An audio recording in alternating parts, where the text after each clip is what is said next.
900 ವರ್ಷಗಳ ಹಿಂದೆ ಇದ ನಾಡಿನಲ್ಲಿ ಒಬ್ಬರು ಶ್ರೇಷ್ಠ ಶರಣರಾಗಿದ್ದರು.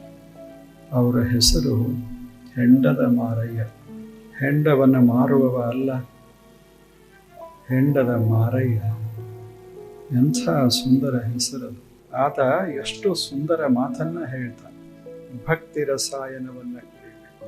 ನಾವು ಈ ಜಗತ್ತಿಗೆ ಬಂದಿದ್ದು ಯಾಕೆ?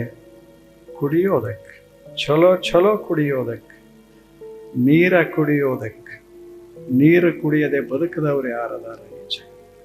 ಜೀವನದ ತುಂಬ 100 ವರ್ಷ ನೀರ ಕುಡಿದ್ರು ಸಹಿತ ಮತಿ ಮಂದಾಗೋದಿಲ್ಲ, ಪ್ರಜ್ಞೆ ತಪ್ಪೋದಿಲ್ಲ. ಎಷ್ಟು ಸುಂದರವಾಗಿ 100 ವರ್ಷ ಹಾಲ ಕುಡಿಬೇಕು.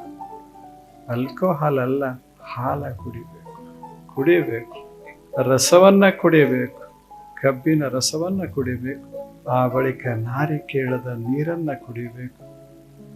ಅಷ್ಟೇ ಅಲ್ಲ, ಭಕ್ತಿಯ ರಸವನ್ನ ಕುಡಿಬೇಕು. ಮನುಷ್ಯ ಕುಡಿಬೇಕು ಅನ್ನೋದು ಮನಸ್ಸಿನಿಂದ ಹೋಗಿ ಬಿಡಬೇಕು, ಹಂಗೆ ಕುಡಿಬೇಕು ಮನುಷ್ಯ. ಎಂಥ ಅದ್ಭುತ ಜನ ಬಾಳಿ ಬದುಕಿ ಹೋಗ್ಯಾರ.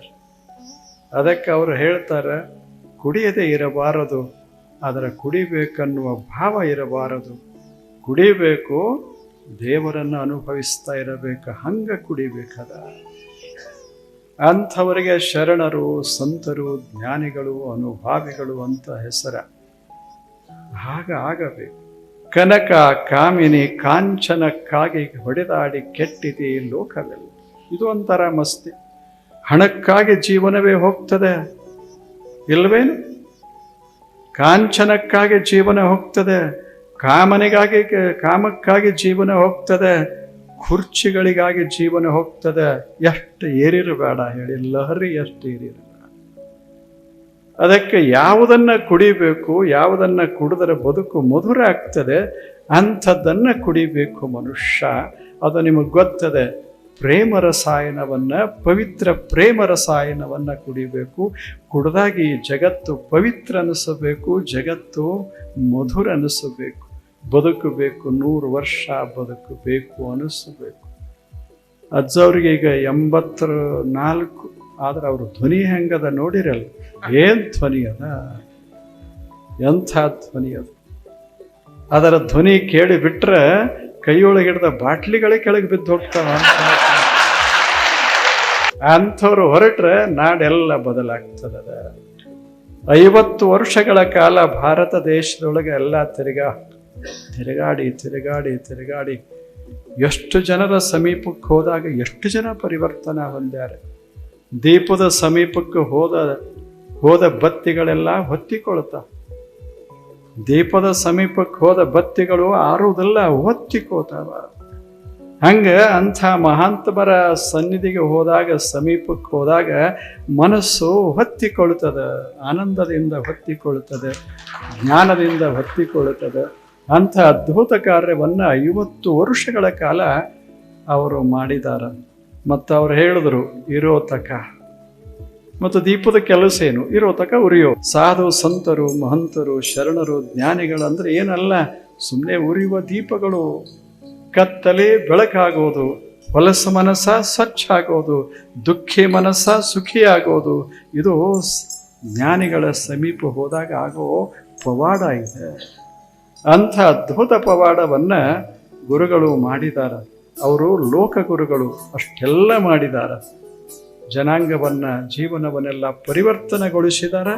ಅಷ್ಟೇ ಅಲ್ಲ, ಆರ್ಥಿಕತೆ ಕೆಡದಂಗೆ ಅರ್ಥ ಬೆಳೆಯುವಂತೆ ಮಾಡಿದ್ದಾರೆ. ಈ ನಾಡು ಶ್ರೀಮಂತ ಮಾಡಿದ್ದಾರೆ. ಕುಡಿದು ಹಾಳಾಗೋದನ್ನೆಲ್ಲ ದುಡಿದು ಬೆಳೆಸುವಂಗೆ ಅವರು ಮಾಡಿದಾರಲ್ಲ, ಅದು ಅದ್ಭುತ ಕೆಲಸ. ಅಂಥ ಸೇವೆಯನ್ನು ಗೌರವಿಸಿದ್ದಾರೆ. ಯಾರು? ಸಂಯಮ ಮಂಡಳಿಯವರು ಗೌರವಿಸಿದ್ದಾರೆ.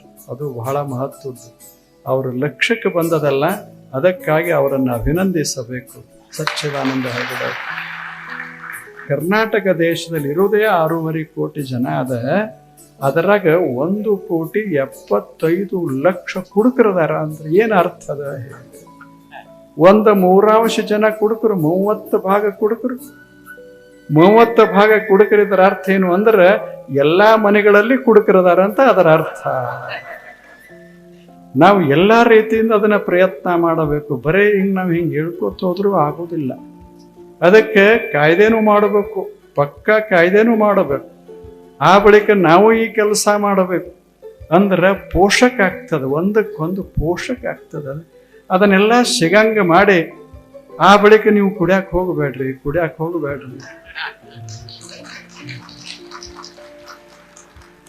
ಹಂಗ ಆಗೋದಿಲ್ಲ.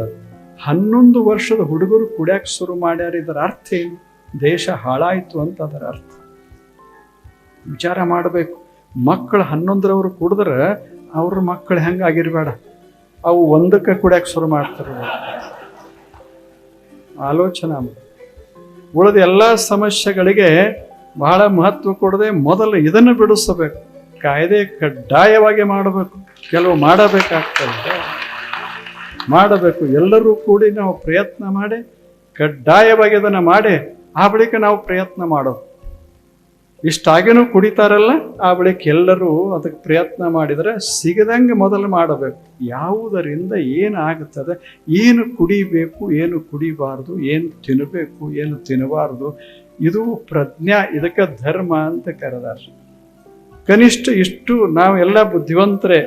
ನಾವು ಕೊನೆಗೆ ವಿಕಾಸದ ಕೊನೆಯ ಹಂತದಲ್ಲಿ ಅದೇವಿ ಅಂತ ನಾವು ಹೇಳ್ಕೊತೇವೆ. ಆದರೆ ವಿಕಾಸದ ಕೆಳಗಿನ ಹಂತದವರು ಏನು ಮಾಡೋದಿಲ್ಲ, ಅದನ್ನು ನಾವು ವಿಕಾಸದ ಕೊನೆಯ ಹಂತದವರು ಮಾಡ್ತಾ ಇದ್ದೇವೆ. ಇದು ಆಶ್ಚರ್ಯ ಅಲ್ಲ? ಎಷ್ಟು ಆಶ್ಚರ್ಯ! ನಾವು ಸ್ವಲ್ಪ ಆಲೋಚನೆ ಮಾಡಬೇಕು. ದ್ರಾಕ್ಷಿ ಎಷ್ಟು ಸವಿಯಾದ ದ್ರಾಕ್ಷಿ ತಿನ್ನಂತ ಕೊಟ್ಟರೆ ಅದನ್ನೆಲ್ಲ ಕೆಡಿಸಿ ಫರ್ಮೆಂಟೇಷನ್ ಮಾಡಿ ಅದನ್ನು ಸಂಪೂರ್ಣ ಅದರದ್ದು ಎಲ್ಲ ಮುಗಿಸಿ ಅದರಾಗಿಂದ ಒಂದು ಏನು ಬರ್ತದಲ್ಲ, ದೇವರಂದ ನಾ ಏನು ಮಾಡಿಬಿಟ್ಟೆ, ಇವ ಏನು ಮಾಡ್ತಾ ಇದ್ದಾನೆ.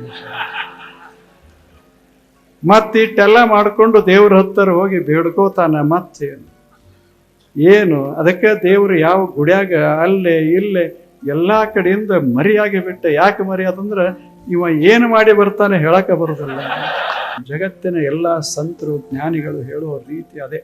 ಇಷ್ಟೆಲ್ಲ ಜನ ನಿಮ್ಮ ಮನೆಗೆ ಹೋಗಿ ನಿಮ್ಮ ಗೆಳೆಯರಿಗೆ ಸಂಯಮದ ಪಾಠ ಹೇಳಿ ಬಿಟ್ರೆ ಕರ್ನಾಟಕ ಮತ್ತೆ ಸುಂದರವಾಗ್ತದೆ.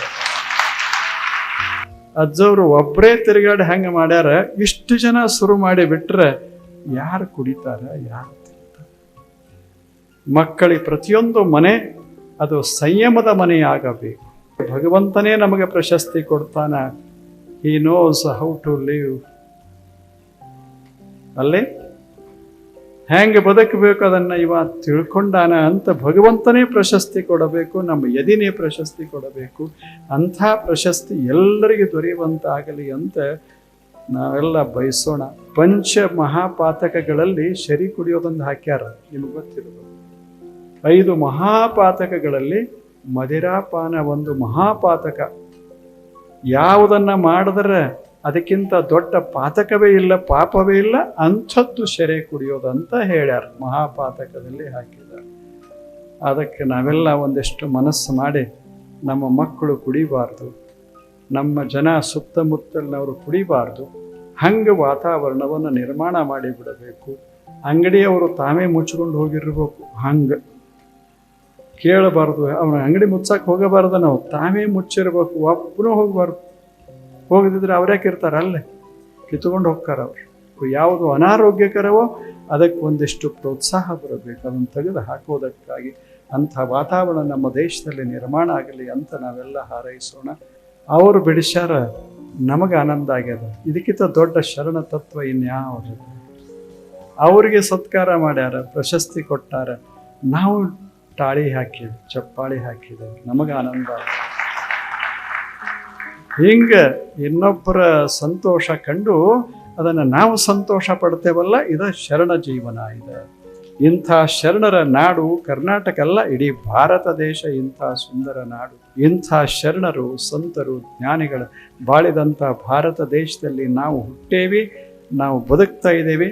ಆದ್ದರಿಂದ ನಾವು ತಪ್ಪು ಹೆಜ್ಜೆ ಇಡೋದು ಬೇಡ, ತಪ್ಪ ಮಾತನಾಡೋದು ಬೇಡ, ತಪ್ಪ ಆಹಾರ ಪಾನೀಯ ಮಾಡೋದು ಬೇಡ. ಅನ್ನುವ ಮನಸ್ಸಿನಲ್ಲಿ ಭಾವನೆಯನ್ನು ಇಟ್ಟುಕೊಳ್ಳೋಣ. ಎಲ್ಲರಿಗೂ ತಮಗೆಲ್ಲರಿಗೆ ಅನಂತ